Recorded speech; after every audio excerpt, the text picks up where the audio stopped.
Welcome back everyone. So don't say I'm not dedicated to the cause, because today I've ridden up with a friend all the way across from Brighton right the way down to Plymouth, which I can tell you is a long old ride. Anyway, we're down here tonight to listen to the legend that is Ann Widdecombe. I'm also down here to support the Reform UK candidates in the Plymouth region coming up on the 4th of July. This is the first time I've ever attended an event like this, and I thought you guys might be interested. So I'm going to take you in and we'll see what they got to say. So we're inside, and we've been made extremely welcome by the people from Reform UK. Lovely family atmosphere, a lot of viewers here as well. Great crowd. I'd say there's probably about, I don't know, 200, 300 people here for this meeting this evening, and I think we've got 3 candidates here.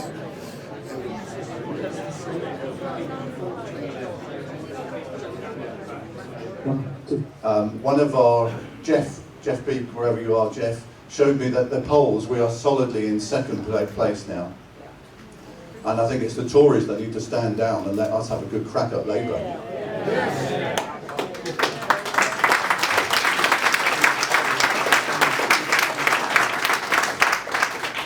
So tonight's itinerary is we're going to hear from each of the Plymouthian candidates, one after the other, and then our friend Bob Parsonage is going to talk about defence.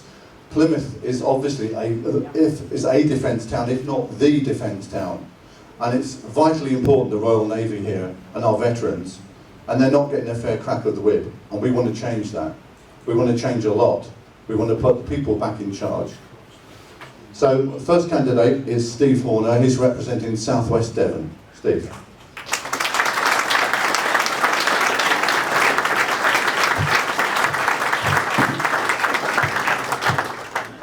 Good evening. I'm going to start by going back to 2020, which was really the trigger for me wanting to do something for my country. It was a time of, you remember the George Floyd protests and the attack on J.K. Rowling for her state and her belief, and so on. All of a sudden, the world seemed mad.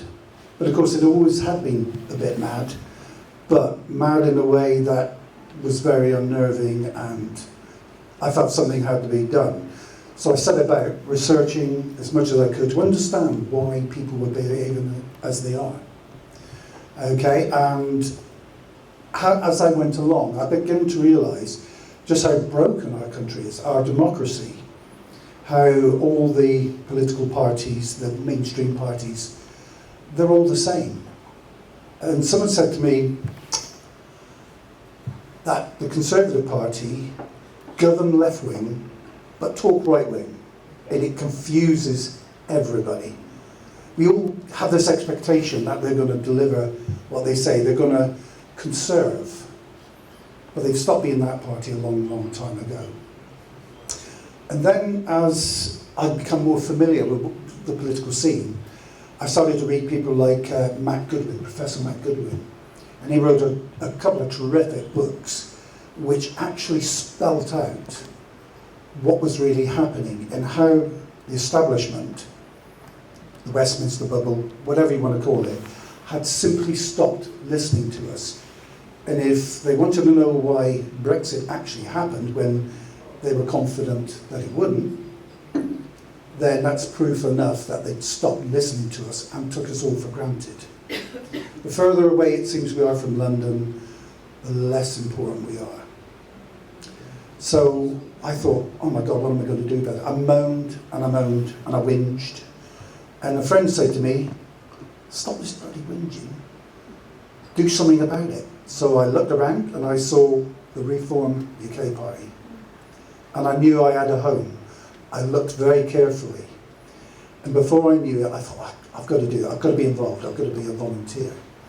And I met up with Matt Sykes, who's out the back there, who sold it to me even further, complete with details, and Lee Bunker. And I thought, I've got to do something about this. I've really got to do something. I'll help anyone. And then someone suggested I actually stand for Parliament. And I thought, get on. Me? I'm a janner. What do I know about that? I come from Stonehouse. You know, how many Stonehouse boys do you know are going to stand for Parliament? But I thought, why not? They're no better than I am. And the one thing I'll do is I'll take the views of local people with me when I go up. When I go up. You see, I'm thinking about it already.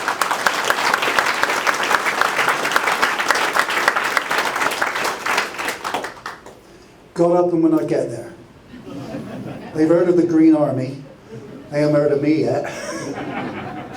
Anyway, that's about it really. That's all I wanted to say, except one last thing. I'd like to ask each and every one of you, when you leave here tonight, and tomorrow when you're going about your business, try and find 5 people and ask them to support us. And tell them what you've heard tonight. Can I count on you? Yeah. Can I count on you? Yeah. Thank you.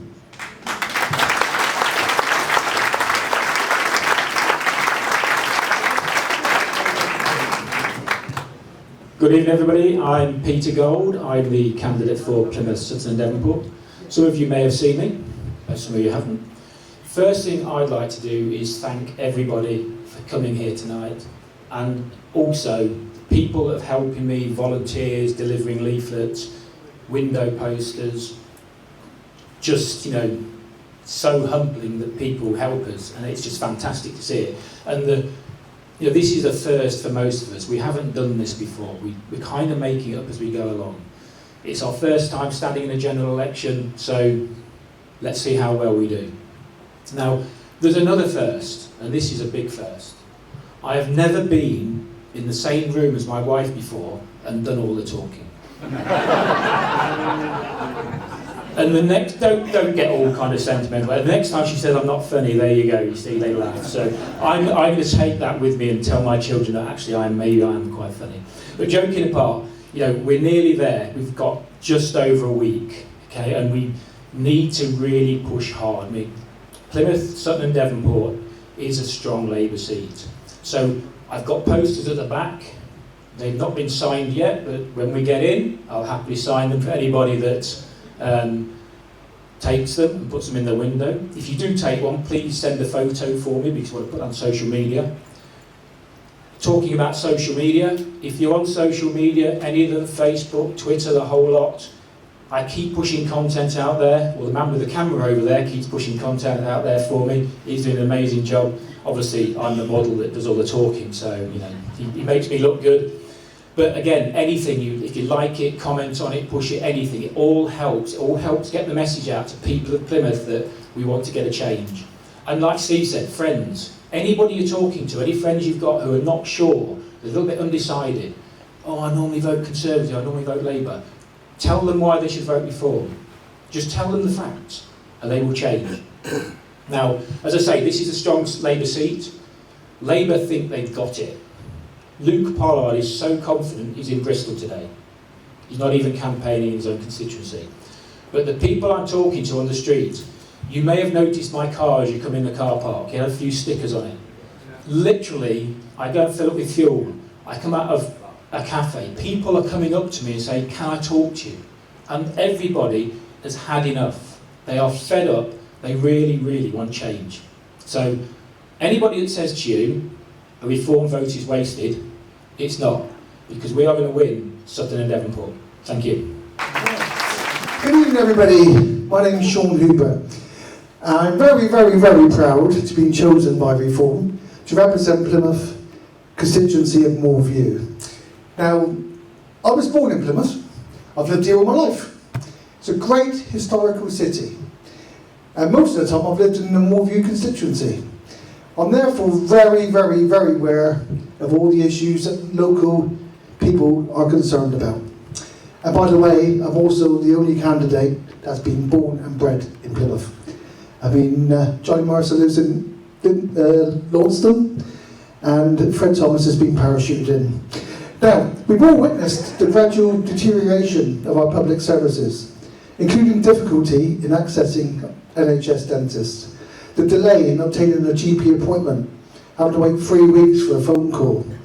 These are frequent complaints that I've been getting from the man on the street, or lady on the street, whatever, and care for the elderly and access to social services, which are under huge mental pressure at the moment. Crazy pressure. If elected, I'm going to make these my absolute top priority to try and sort out for the people of Plymouth. The Conservative Party, they've been in power now for sort of 14 years, and it's also 8 years this month since we voted to leave the EU.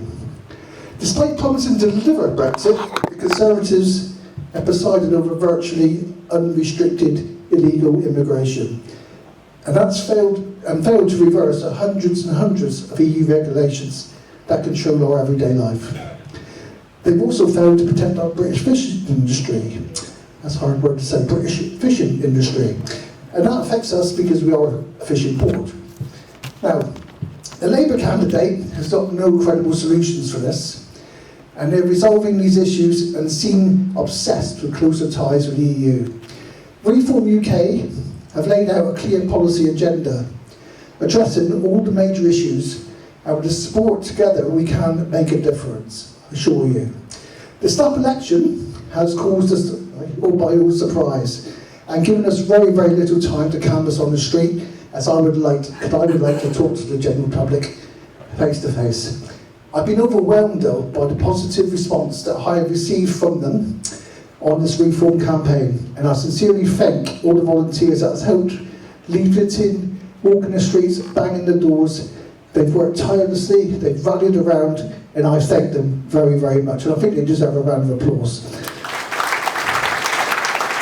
And we're still doing it. We're still doing it today, they're still going to be doing it for next week. We've got one more week to spread the word before election day. And I would ask all of you here this evening to speak to your family, speak to your friends, tell them about Reform UK. Together, we can make a difference. I'll be around afterwards if anybody wants to talk to me about anything concerning Moorview. If you want to take a Correx board or a poster and put it proudly out your window, I'll be very, very, very grateful. I'm not going to ramble on. I'm just going to say, Britain needs reform, but reform needs you. Thank you.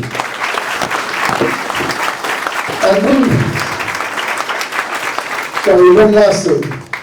I've just found out on the MRP poll at 5 o'clock this evening that we are now at 18 points, and we're also predicted to get 18 seats. So that is phenomenal achievement in such a short space of time. So that was a sample of 19,000 people between the 14th and 24th of June, and that's put us second by 2 points ahead of the Conservatives. So again, phenomenal achievement. Thank you very much, everybody. I hope you enjoy this evening. Thank you. Without further ado, Ann Widdecombe.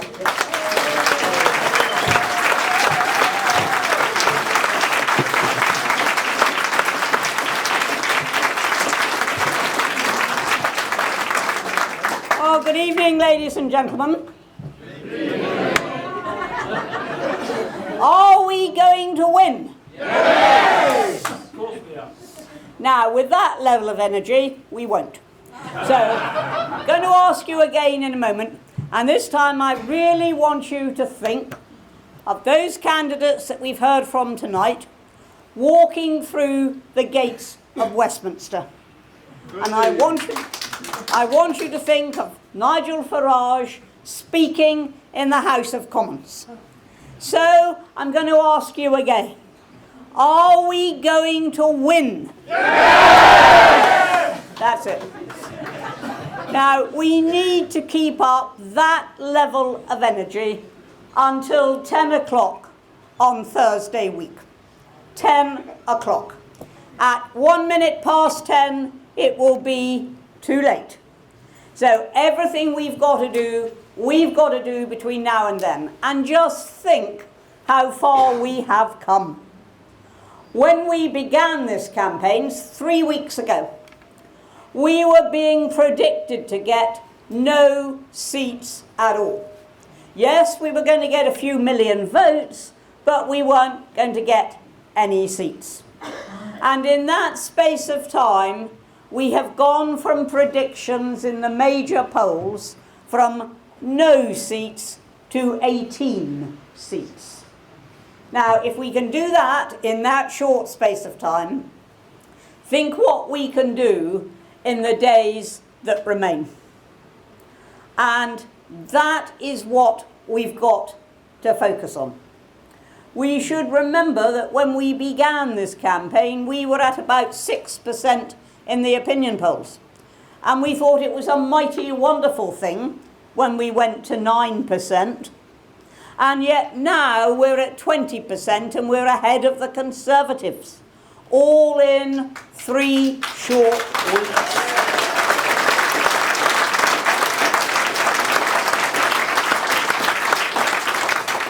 So what we've done is important. It's important in encouraging people. It's important in demonstrating that we are ready for a major parliamentary role.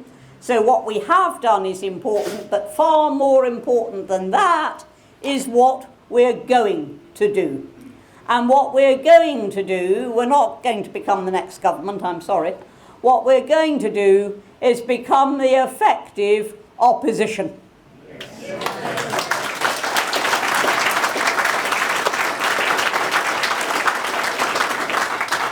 And then, after showing the public what we can do as an opposition, in 5 years' time, it is not remotely fanciful to believe that we can become the government.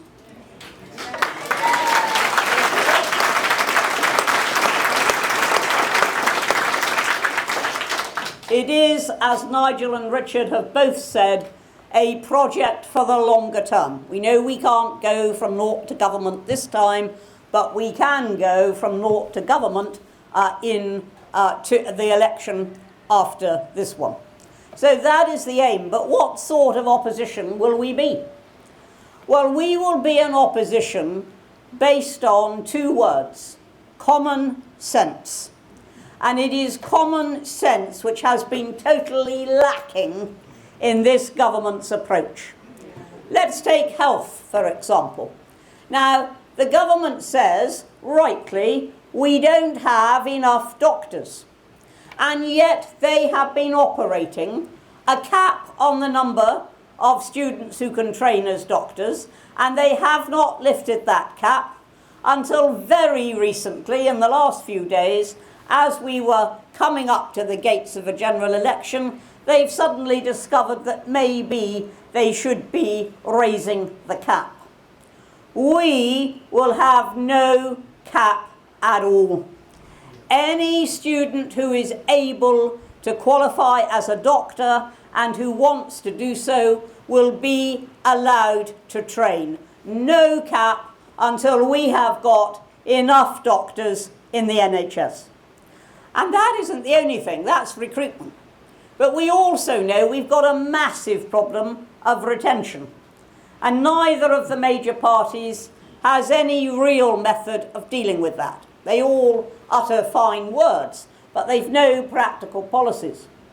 Whereas what we say is something very simple. We say, right, once you've qualified, if you stay in the NHS for a full 10 years, then at the end of that 10 years, we will remit all your student debt, and you will have trained for free. Now that is common sense, because common sense says if you want to get people to behave in a certain way, in this case to stay in the NHS, then you have to give them an incentive to do so. And we're dealing similarly with the nurses, and we're saying if you stay in the NHS for 5 full years, we will remit 3 years' worth of taxes. That is common sense. Now let's look at immigration. Where is the common sense in watching boats arriving almost daily, disgorging hundreds at a time, and not having a plan to deal with it? Now Rishi has a plan. It's called Rwanda. The problem with Rwanda is not that there's anything really wrong with the plan, but it hasn't happened. And common sense says that when your preferred plan starts to go wrong, you have a plan B. And yet Rishi Sunak has never had a plan B for dealing with the boats. He has put all his eggs in the Rwanda basket. Well, we, being sensible, have a plan A and a plan B. And plan A is we will stop the boats, by which we mean we won't let them get to our shores in the first place. And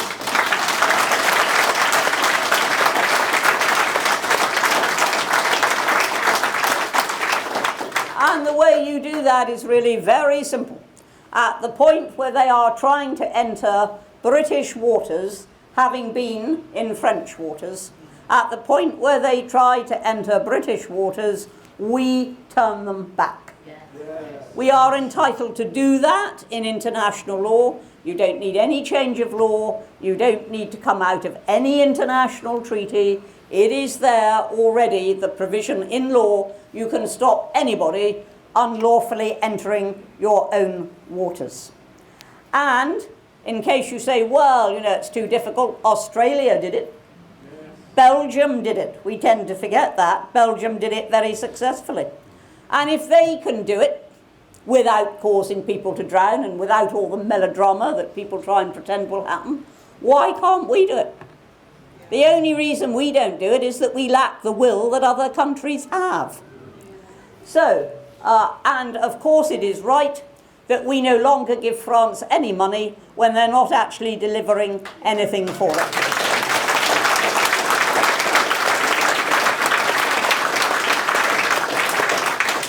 But that's just plan A. We're sensible people. We know that you also need a plan B, because we know that some of those boats will still get through, because it is a very, very, very long border. So yes, some will get through. So what are we going to do? Well, what we are not going to do is to put the occupants into hotels from which they can freely come and go all over the country. We will instead house them in secure reception centres so that we know where they are, can deal with them quickly, and can return them when their claims are refused. You can't do that if they're scattered over the country with the freedom to disappear at the point where they know that they're about to be refused. So we have common sense answers. Common sense that says if you want to encourage people to work, you give them the tax breaks. So we will raise the tax threshold to £20,000. And that will also help the pensioners who, if at the moment they have even just a modest, small occupational pension on top of their state pension, can find they're paying tax. That is quite wrong, and we will raise the tax thresholds. Now, you want to know how we're going to pay for it. Well, it's really terribly simple. We're not like Liz Truss. We know how we're going to fund the promises that we've made. And we have fully costed all our promises, and we have fully funded them. And the major source of income, it's not the only one, but the major source, is very simple and at the same time quite complicated. After COVID, when the government was faced with trillions of pounds worth of debt, it printed money. And it did so in the form of bonds, which it got the banks to issue, and then it paid the banks interest on the bonds. As Richard Tice says, it is a bit like giving somebody a fiver and then saying, oh, and how much interest do I owe? So we will reverse that. Now, can we reverse it? Switzerland has reversed it. The European Bank itself has reversed it. Even the mighty Robert Peston says it can be done. And if he says it can be done, it must be able to be done. So yes, it is perfectly possible to do it. It's not something so esoteric that it can't be done. And again, other countries have done it because they found the will, and it is time that we find the will. And that will raise us billions and billions of pounds to fund the promises that we have made. So we're going to win. But there's something more than that. I want our country back.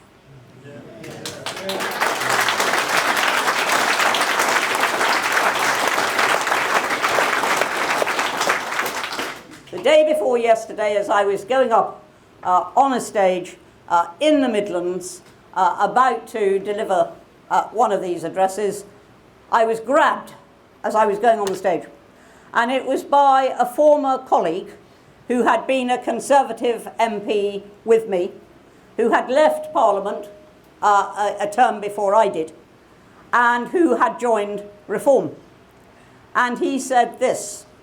He said that when he left Parliament, he went to live in Cyprus. And he lived there for 5 years. And when he came back, he said, he didn't recognise the country. Now, I think that is pretty telling. And most of us do not recognise our country. Where has our freedom of speech gone? Our liberty of expression? Where has our right to determine what our children are taught about sex and relationships? Where has our right for women to be called women and men to be called men gone? Where's that gone?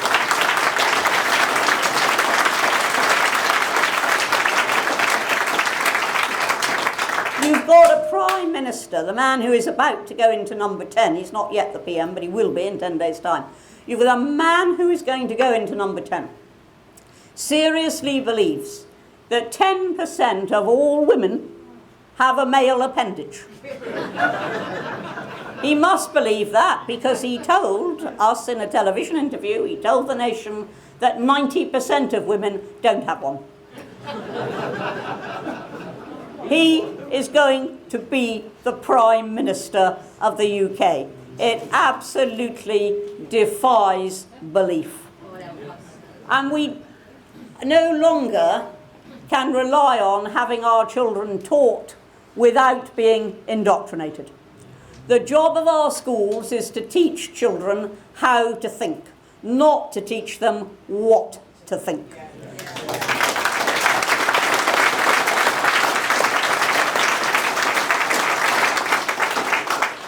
So that if, for example, you're teaching the history of the British Empire to children, you teach them what was good about it, you teach them what was bad about it, and you let them perform the analysis and reach their own conclusions. You give them the information, you teach them how to handle it, and then it's down to them to handle it. I looked at the recent D-Day celebrations, and I thought how much people suffered to secure our freedom in this country. And very recently, day before yesterday, I was in the Spitfire Museum in Blackpool. And I got into a Spitfire. Now, I cheated. I climbed up some steps. I didn't get in like the pilots used to get in. But I sat in that cramped Spitfire, and I tried to imagine it on fire and falling through the sky. And that is what people went to secure our country's liberty. And we have thrown it away. And they wouldn't recognise the country that they fought so hard for. And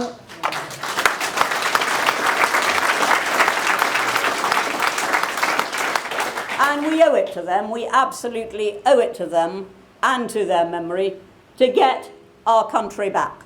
And it can be done. We can once again become sovereign and self-ruling. You know, it isn't just the EU. What about the World Economic Forum, the World Health Organization?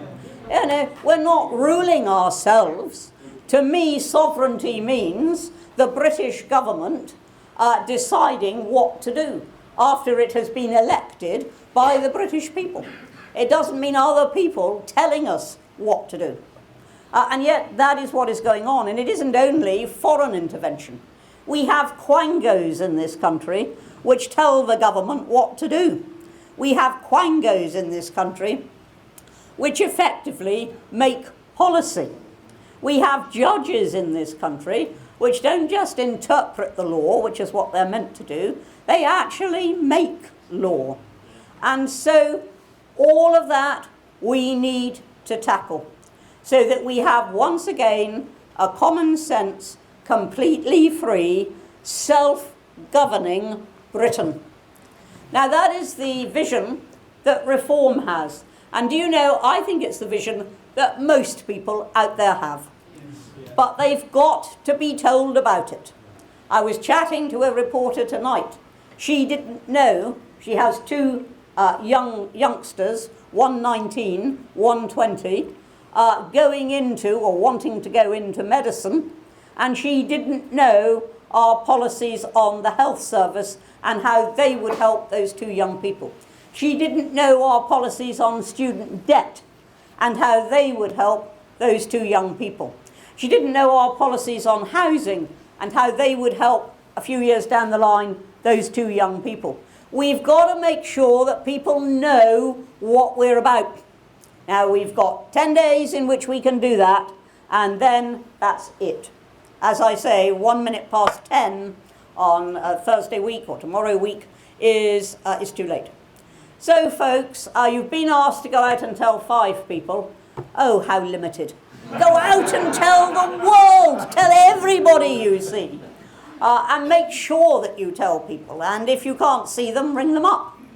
And if you don't get an answer, leave a message. But whatever it is, tell people about reform. Because there are still too many out there. They have a vague idea, you know, we're anti-uncontrolled immigration. They have a vague idea. They do not know the wonderful future that we are fighting for. And every single one of us here is fighting for that. We're fighting for a free Britain. We're fighting to get our country back. And I believe that out there is a very large number of people who would want to march in that army if only they knew that it was on the march. So, folks, march on to Westminster, to opposition, and then at the next election to power.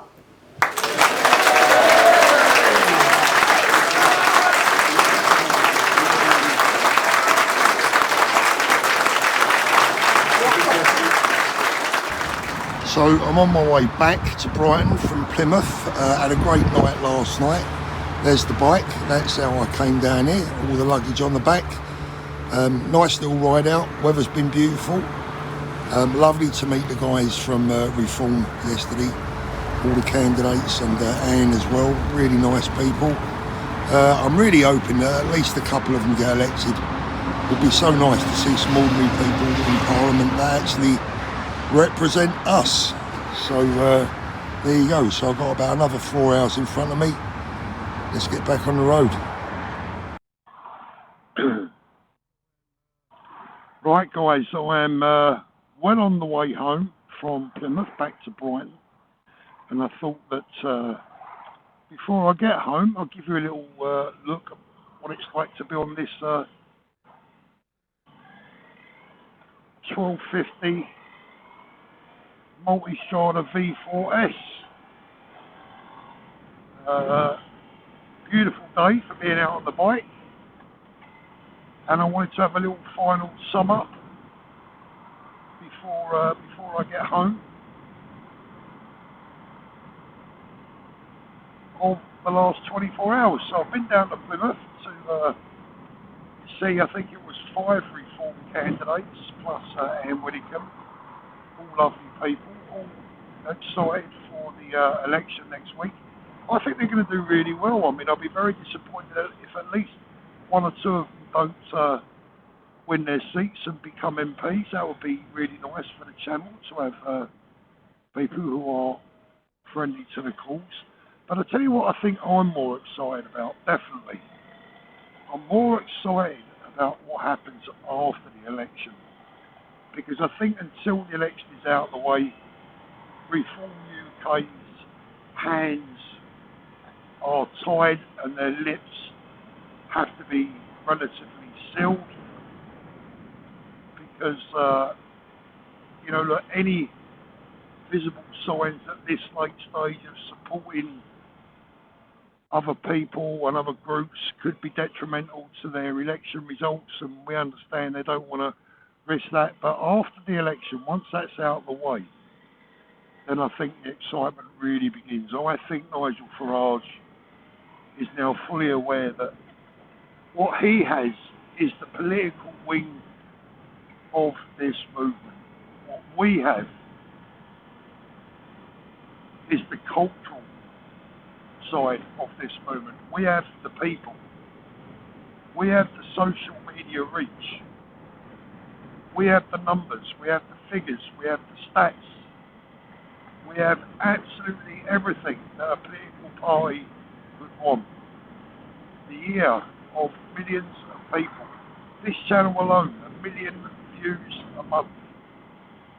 That's without people like Maya Susie, who probably has even bigger numbers, and the many, many other Patriot channels that have now become the media. I mean, how many of you guys now bother to watch the news on TV? My guess is, I bet 90% of your viewing time now is spent watching Patriot channels because you just don't trust the media anymore, and for good reason. So what happens after the election, I think, is more important and more exciting than what happens before the election and actually on the election. Unless, of course, we had a miracle, an absolute miracle, and Reform were to win, which is not going to happen, unfortunately. Not this time around, but the excitement begins afterwards, because every single one of you watching this now that have been supporting myself, this channel, and the other channels, you have played a part in this victory, and that's what it is. It's a victory. And don't underestimate what I said about, Reform now being the political wing for the voice of the people.